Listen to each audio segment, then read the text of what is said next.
Imagine being born as the prince of a great kingdom, but your destiny isn't to be a king, it's to become a god. To achieve that, you must endure immense pain and face countless challenges. You have to watch your girlfriend get her eyes pulled out with hot iron, say goodbye to your wife before your child is even born, and sacrifice everything for one powerful purpose, to overcome human desire and find true inner freedom. Yes, this is the story of Gautama Buddha, the god worshipped by Buddhist people. 2,500 years ago along the Indus River, many small kingdoms were always fighting to survive. One of these kingdoms was Shakya. It was often in danger from a bigger, stronger kingdom called Kosala. Wars ruined land, hurt people, and made everyone suffer. People wished for a hero who could stop all the pain. High in the mountains, a wise monk felt that a powerful person would appear soon. He sent his student Narada to find a man who could become the Chakra-Ardhan king, a leader for the whole world. In Shakya, King Sodana was out hunting when something amazing happened.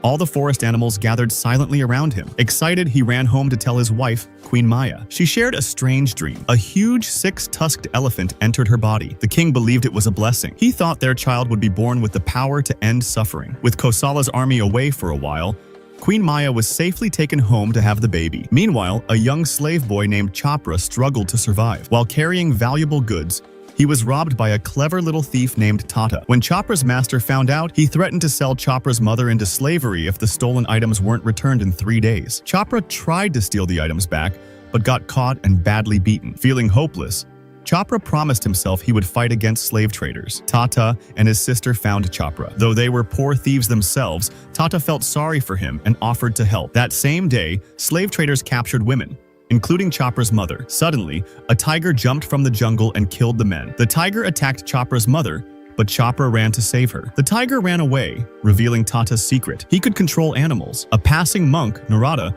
saw this and wondered if Tata could be the prophesied child. But peace did not last. Kosala's army, led by the cruel general Budai, attacked Shakya's capital. Tata ran home, only to find his mother and sister dead. Full of grief, he promised revenge, and Chapra promised to help. That night, they spied on the Kosala army camp. Tata took control of a horse, causing confusion, while Chapra rode it to shoot an arrow at General Budai. The arrow missed, and a swarm of locusts attacked the army. The general ran toward a river full of crocodiles. Chapra could have killed him, but didn't. The scared general begged for his life and offered his wealth. Chapra said, "We can use him to rise in Kosala. It's our only way out of slavery." Tata disagreed, but finally agreed. The next day, General Budai disappeared, and King Sodana felt safe again. Chapra and Tata went to the Kosala camp. Chapra thanked Tata and told him to go home, promising he would save his mother one day. As Tata left, Chapra pretended to collapse at the Kosala camp, showing General Budai's unconscious body as if he had defeated him alone. When Budai woke up,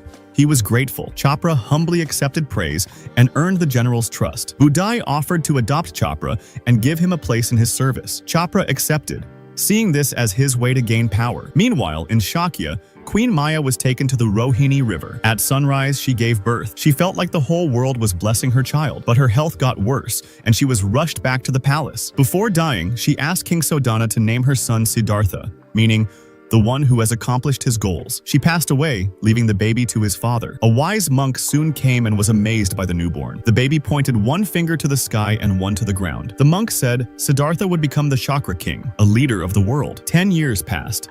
Prince Siddhartha grew bored of palace life. He didn't understand why some people, like slaves, were treated as the lowest, while monks were highly respected, even above warriors like his father. One day, the king introduced Siddhartha to a new general, Bandaka, who was an expert archer. King Sodana wanted Siddhartha to be ready for the future. Shakya had grown stronger since Kosala's last attack, defeating other kingdoms. In Kosala, Chapra had also grown powerful. Now, the adopted son of General Budai, he rode proudly through the city, enjoying the rewards of his choices. Back in Shakya, Siddhartha struggled with his lessons. He was curious about life and death, which often annoyed his teachers. One day, he skipped lessons with friends to explore outside the palace. When a friend aimed an arrow at a rabbit, Siddhartha stopped him. He didn't want any living creature harmed. Alone, Siddhartha met a dark-skinned monk playing a haunting tune, but tragedy struck soon after. His friend Jaka drowned in sinking mud. Saddened and sick, Siddhartha fell into deep sorrow. Seeing this, King Sodana blamed Queen Maya's gentle influence and sent Siddhartha to train hard under General Bandaka. During training, Bandaka killed a butterfly with an arrow, warning Siddhartha he would be strict. 5 years passed. Siddhartha grew strong, but he resisted harsh lessons. On a hunt, he pleaded with Bandaka to stop killing animals. When Bandaka aimed at a deer, Siddhartha shot his own arrow to save it. Meanwhile, in Kosala, Chopra became a famous warrior. He won arena battles and impressed Lady Malakika, the vizier's daughter. General Budai told Chopra that one more victory would make him hero of the people. The next day, Chopra faced his toughest opponent, Lord Bindika, a noble's eldest son. Chopra was thrown from his horse but refused to give up. He dodged attacks, grabbed Bindika from his horse, and used rocks and his sword's hilt to win. Afterward, he was cared for by Lady Malakika. The vizier and Budai agreed to their marriage, but the vizier wondered about Chopra's true family. Budai feared that Chopra's past as a slave might be exposed. That night, Budai warned Chopra to keep his past a secret, or it could ruin them both. Back in Shakya, 15-year-old Siddhartha had grown strong but restless. He often sneaked out of the palace to explore. One day, he saw a grieving couple and sick beggars. Feeling pity, he gave away his royal clothes, but thieves quickly stole them, treating the poor as unworthy. A mysterious woman named Migela stopped the thieves and warned Siddhartha that he couldn't save everyone.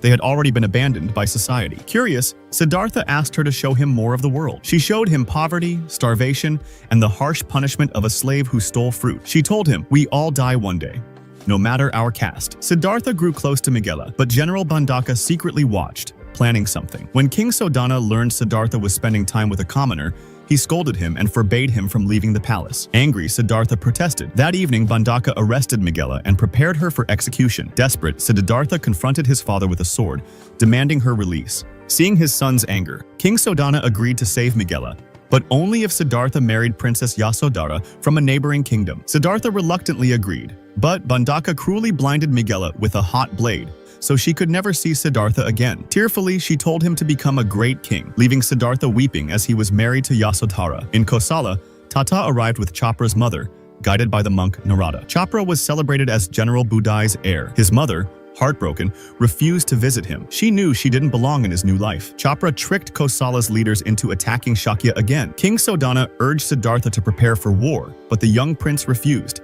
Hating bloodshed, the armies met at the border. Chopra led a brutal attack, and Bandaka joined, mocking Siddhartha and using poisoned arrows. Siddhartha rode into battle, shouting for peace, but no one listened. Chopra charged at Siddhartha but was struck by the prince's gaze, a mix of pity and power. Bandaka's poison hit Chopra, and he collapsed, sensing something divine. Chopra was rushed back to Kosala, where a priest said the poison could kill him. Tata, controlling a squirrel, rushed to find Chopra's mother. Narada told him to seek Master Asiya in the Himalayas for an antidote. Tata delivered the message. Master Asiya, angry at the misuse of animals, sent the cure telepathically. Chopra's mother gave him the remedy, and he woke up, saved. Meanwhile, Siddhartha confessed to his wife his despair. He realized his royal life had blinded him to the suffering around him. Determined, he promised to find a way to help the world. Budai, still holding Chopra's mother captive, told Chopra to keep lying about his past. Later, Chopra overheard orders to execute her. He rushed to save her, killing the guards. Mother and son shared a brief, happy embrace, but one guard escaped, exposing their secret. In court, Budai lied about knowing Chopra's past. Chopra's mother denied being his parent to protect him, but Chopra finally confessed, proudly claiming his Sudra, slave heritage. The judge put Budai under house arrest and exiled Chopra, but sentenced his mother to death. Chopra begged to take her place or live as a peasant with her, but the court refused. A crowd gathered to watch. Tata followed them to the cliff. The captain insulted them, calling Sudras worthless, and ordered them thrown off. Tata shouted to distract the soldiers, urging them to run, but a soldier threw a spear, fatally wounding mother and son. They shared one last loving glance before falling. Narada, now cursed and animal-like, mourned their deaths. Tata fled, crying, losing his last friend. Back in Shakya, Siddhartha's wife gave birth to a son, bringing joy to the palace. Yet Siddhartha felt restless. Despite learning and training every day, he could not solve the problem of human suffering. He felt torn between royal life and helping others. One day, while meditating under a great tree, Siddhartha made a decision. He must give up everything to find the truth. That night, he quietly entered his father's chamber, apologizing for what he was about to do. He rode into the forest, followed by a loyal servant who begged him to return. Siddhartha calmed him, removed his royal clothes and jewels, and told the servant to return them to the queen. In a powerful act of renunciation, Siddhartha shaved his head and became a simple ascetic. He gave his hair to the servant with a message for his wife. He would return only after finding the truth. The queen and princess wept over his abandoned belongings. Before they could recover, a messenger arrived. Kosala was attacking. King Sodana called General Bandaka to defend the kingdom, but Bandaka betrayed him. He demanded to be named king. Sodana refused, but Bandaka threatened him with a sword, forcing him to surrender. Bandaka was crowned, and the war began. On the battlefield, Bandaka fought recklessly, killing soldiers and war elephants while mocking his enemies. In his arrogance, a spear struck him through the mouth, killing him instantly. The battle ended. Siddhartha, now a wandering ascetic, walked through the battlefield, grieving the lost lives. He gently closed Bandaka's eyes and prayed for the souls of the fallen. Leaving the palace, throne, and power behind, they decide to journey to the ascetic forest, disguised as noble by Shakya's king. The monks travel for days through harsh deserts and dense mountain forests. One night, Tata and his men spot them from a distance. He stops to check on Dea, but remains silent. Siddhartha explains that the boy traveling with them is in poor condition and needs care. Tata leads them to his camp and brews herbal medicine for Asaji, using the few herbs he has on hand. He admits that if he still had his old powers, he could have gathered more by possessing animals. Siddhartha is surprised to learn Tata can control animals. Dea recalls his master Naridata speaking of a special boy with the same name who could possess animals but never aged. Tata explains that after losing his powers, he suddenly grew up, becoming the man they see today. Seeing Asaji's legs swollen and poisoned, Siddhartha asks Tata to heat a knife. He cuts open the wound and sucks out the poison to save the boy. Afterward, Tata uses the hot blade to seal the wound but screams in agony and suddenly collapses. His heart stops and his spirit drifts into a strange realm where Siddhartha's late mother appears. She gently tells Tata that his time has not yet come. He must follow Siddhartha on his journey until his destined day arrives. Back in tornado is coming. Nobody believes him, but he runs through the village, shouting for everyone to run away. Moments later, a real tornado hits and destroys everything. Asaji saves a small boy and hides with him just in time. When the storm ends, everyone realizes Asaji's warning was true. He really saw the future. Sometime later, in the kingdom of Magadha, King Bimbisara hears about Asaji and invites him to his court. Curious, the king asks the boy what he sees in his future. Calmly, Asaji says, "Death." Everyone in the court gets angry, but the king stops them and asks, "Who will kill me?" Asaji says that 30 years from now, the king's own son will kill him, and that the prince will be punished by the gods after that. The king laughs and decides to test the boy, but Asaji politely says no, explaining that his only purpose is to follow Siddhartha until his final day. Surprised, the king asks where Siddhartha is now. Asaji replies that he's traveling through the Pandava mountains toward the ascetic forest. That night, the king climbs the mountain with his guards and finds Deva meditating upside down. When the king asks if he's Siddhartha, Deva points to another monk sitting quietly nearby. The king kneels before Siddhartha and offers him half his kingdom if he will become his royal advisor. But Siddhartha gently refuses, saying that greed only causes more suffering. He explains that he left his palace to understand life beyond desire and fear. The king admits that he is afraid of death, especially now that he knows his son will kill him one day. He begs Siddhartha to help him avoid his fate, but Siddhartha says he still hasn't found a way to overcome the fear of death, though one day he will. The king accepts his answer and wishes him peace on his journey. Days later, Siddhartha, Deva, and Asa finds Siddhartha half buried in the sand, barely alive. He quickly digs him out, drags him to a river, and splashes water on him until he wakes up. When Siddhartha finally opens his eyes, Tata tells him straight that he won't let him die over some pointless ritual. Tata brings him under the shade of a tree and tries to feed him a fruit, but Siddhartha refuses because of his fasting. Before he can convince him, Depa and the other ascetic monks appear and tell Tata to leave them alone. As Tata walks away, he suddenly sees smoke rising from his hut. He runs there in panic, thinking about Miguela. A group of thin monks with torches are burning his home and calling Miguela a traitor. Tata fights them off and rushes inside the burning shack. He grabs Miguela and carries her out just before the roof collapses. That night, Siddhartha secretly visits them. Tata explains that Miguela is so sick she can't even speak. They traveled all this way to find Siddhartha, but now she might not survive. Hearing that, Siddhartha feels crushed. Even though Miguela begs him not to come close, he enters the hut and is shocked by her condition. He falls on his knees and prays for her recovery. The next day, Depa scolds him for losing focus, but Siddhartha can't stop thinking about Miguela's suffering. Depa says a true ascetic shouldn't fear pain, but Siddhartha argues that no monk has ever endured what she is going through. Meanwhile, Tata tries to feed Miguela, but she refuses. She tells him to leave her and live freely after she dies. Tata cries and holds her tightly, promising he will save her no matter what. Siddhartha watches from outside, unable to walk away. The following day, Siddhartha asks Asagi if there is any way to save Miguela. Asagi quietly tells him the truth. It's out of his body. That's the only way. That night, Siddhartha rushes to Miguela and starts sucking out the poison, even though Tata panics, afraid Siddhartha will fall sick too. But Siddhartha ignores the danger and keeps going until sunrise. The next morning, Siddhartha skips training and hurries to check on her. When he arrives, Miguela is fully healed. She breaks down into tears of relief, and Tata thanks him over and over. But before they can celebrate, Depa and the other monks show up. They are furious, and tells Siddhartha to get out for disobeying their rules. Before Siddhartha can speak, Tata steps forward and says they will leave instead. He tells Siddhartha that he no longer expects him to return as a king for revenge. Seeing Miguela recover has cleared his anger, and now he understands Siddhartha's path is far greater. Miguela, smiling through her tears, and shatters the wall with one massive strike from his mace. The opening allows the Kosalan army to storm inside. Archers are gunned down, towers burn, and Yatala clears the path like an unstoppable force. Inside the palace, a frightened noble begs the king to flee, but the king refuses to abandon his people. Siddhartha's wife comforts young Rahula, saying that once his father completes his mission, he will return for them. Outside, Yatala destroys every soldier who dares block the prince's path. By morning, most of the Shakya warriors are gone. Verhaka declares victory. Deep in the forest, Asaji calmly tells Siddhartha he will die on the next full moon. Siddhartha laughs it off. The boy looks perfectly healthy. Asaji insists he will be eaten by wolves. Siddhartha promises to protect him no matter what, but trouble follows Asaji everywhere. He falls off a cliff while stealing eggs, saved only by the bushes. Then he nearly drowns in a shallow river. Still, the full moon comes. Siddhartha ties him to a tree and meditates nearby to keep him safe. But a rabbit chews through the rope. The rabbit leads the boy into a slope, and he tumbles straight into a den of starving wolf pups. Asaji smiles at the hungry cubs, gently pets them, and lies down,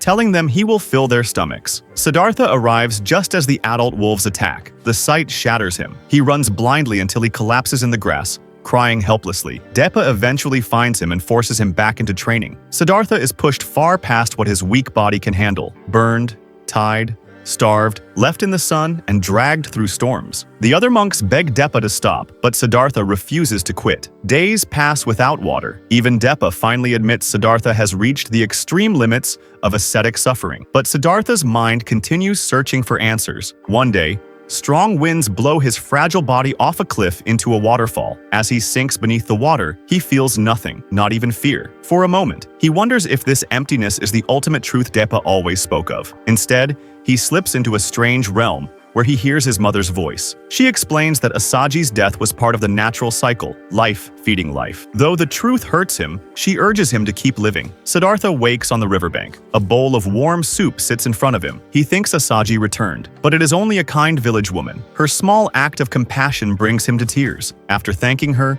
he returns to the forest, where animals quietly gather around him. He tells them that nature survives through balance, one life sustaining another. Asaji gave himself to the wolves so the cycle could continue. But humans, Siddhartha says, destroy one another not for survival but for greed, and that is where true suffering begins. Back in Kosala, the captured Shakya king is put on trial. He begs for peace, but the prince rejects it. He vows that Siddhartha will die by his hands. His calm eyes make the surrounding soldiers step back in fear. He tells the young prince that the hatred he carries causes more suffering than any wound, and that such a life is more painful than death. The prince now carries a burden heavier than any crown. He has the blood of thousands on his conscience. Back in his room, the prince keeps replaying the look in Siddhartha's eyes, the calm stare that made his defeat feel even more shameful. That memory burns inside him and twists into hatred. Before he can calm down, a messenger rushes in with terrible news. A deadly disease is spreading among the female slaves and will soon reach the palace. The messenger nervously asks whether they should burn the infected quarters before the plague spreads. The prince stares at the chaos outside, hesitates, and then coldly gives the order to burn everything. Meanwhile, outside the prison, Yatala is happily chewing on snacks when he hears screams and sees smoke rising from the female quarters. Realizing what's happening, he charges forward, tossing every guard aside like they're nothing. He bursts through the burning walls, ignoring the flames, until he finds the queen inside. Yatala smashes a path out of the castle and escapes through a hole he tears open in the front gate, leaving the kingdom behind. Deep in the forest, the queen finally realizes Yatala saved her, but soon after, Prince Verhaka catches up and finds them by a pond. Yatala believes the prince came to help his mother, but the familiar look of pity in her eyes makes the prince furious. He harshly admits that he was the one who ordered the fire and coldly tells Yatala to get rid of her before turning his back on them. Yatala, disgusted, declares he won't serve someone so heartless. The queen quickly begs him to stay calm and let it go for her sake. Hearing her words, he softens and carries her away from that place. After walking under the burning sun for hours, Yatala lets her rest under a large rock. She quietly asks why he risked everything for her. Yatala smiles and says she reminds him of his mother, kind, gentle, and someone who made him feel human. He shyly asks if she could be his new mother. Her eyes light up in surprise and she happily agrees. She asks to see his face, promising she won't be scared. Yatala, who has only ever been called a monster, trembles a little but removes his mask and turns around. When she smiles and accepts him, he throws his mask away and feels joy for the first time in years. But this happiness doesn't last. He were his parents, not him. But Yatala, angry and confused, demands to know why the prince who turned his back on his own mother never faced any punishment. Siddhartha listens without judgment and calmly explains that the prince's suffering is heavier than anyone realizes. Born to a slave mother, he grew up hiding every emotion and watching her die without being able to do anything. And now, he must live with the guilt of thousands, along with his own mother's blood. Meanwhile, Veridhawker races to her burial site, only to find hyenas clawing at her grave. He drives them away with desperate rage and digs through the dirt with his bare hands. When he finally pulls her lifeless body into his arms, he breaks down. He pleads with her to speak his name one last time. He begs for forgiveness, whispering that he had to harden his heart to rule a kingdom where mercy is treated as weakness. Back in the forest, Siddhartha quietly reflects that the young prince may be the most tragic soul in the entire land. He turns to Yatala and explains that someone who has suffered deeply. As for Siddhartha, now the Buddha, he sets out alone on a long journey, determined to guide humanity toward a better way of living.